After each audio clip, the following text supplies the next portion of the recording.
Hi guys, Trevor's just asked me to do a little instructional sort of video on paste fishing with a few tips and stuff, and how I do it at Alders Farm. The beauty of this method is it's really cheap, and with everything that's going on at the minute, if you're going to try and catch £200 or £300 of fish and you want to do it on a couple of quid, this is probably the best way to do it. You won't be able to do it any cheaper. So literally all I take for a match at Alders Farm in the summer when I go paste fishing is a bag of fishery micros. I would use quarter of a bag, half a bag, no more than that. So that bag will last you for 2-3 sessions easily. And then the only other thing you'll need is a bag of crushed expander pellets. And that's what I use on my hook as my paste. So if I just go through how I mix the paste up, I've already mixed this up because it takes quite a lot of water, so you need to have a couple of goes at it. So I mixed this up and I mixed it up really wet, and it looked like it was ready. I've left it 10 minutes and it's gone all sort of dry and sort of sticky and that now, and it's not right at all for how I would like to fish it. So if I'll wet that up a bit more and we'll get that to the sort of texture that I think you need. It really does take a lot of water, and it's like soup, but you need it to be like this to really fish the paste properly, I think. So this is like, I'd even fish it wetter than that. I don't know if you can actually catch it on the video how wet that is. You'd think that you can never keep that on your hook. In fact, I will put a little bit more water on that.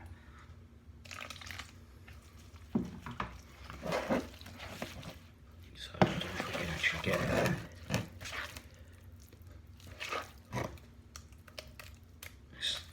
It's as wet as that.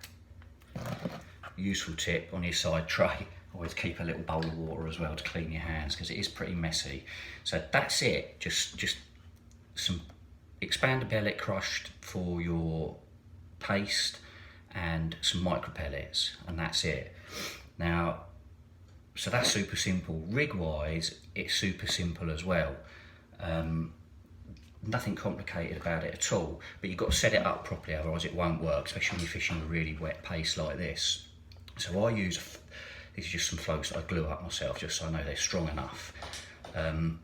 So the rig it's going to be self-cocking.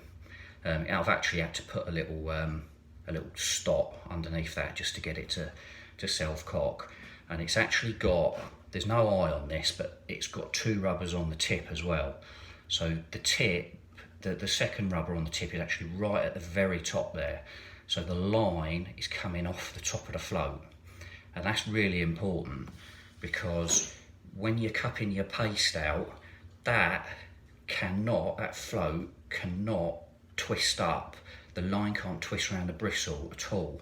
So that your float will go in, sit right, and there'll be no, if that isn't on there, that top rubber, the line can actually wrap around the bristle as you're shipping out, and what will happen is, so the line will wrap round, your float's not at the right depth, the buoyancy in the rig will just pull your paste straight out. So that's got to go in and cock to where you want the float to be sitting. So I actually fish it quite low in the water. So what will happen is I'll cut my paste in, that float will sit like that as the paste is going down through the water. So what I do is I plumb up to there. So and my float will sit there. So we've actually got sort of that much line on the bottom. And the reason for that is, with the paste being so wet, if you're doing this, read it in the books that you've got to have the paste cocking your float so that you see if the paste comes off and stuff like that. That might work with a hard paste or a stiffer paste, but it doesn't work doing this. So what you need 0 buoyancy in the rig. So what will happen is the paste will land on the bottom, and there's there's no buoyancy in the rig at all. The float's already in the water sitting properly. You don't, if it's trying to do that, if the paste is doing that on your float, the paste is just going to pull off.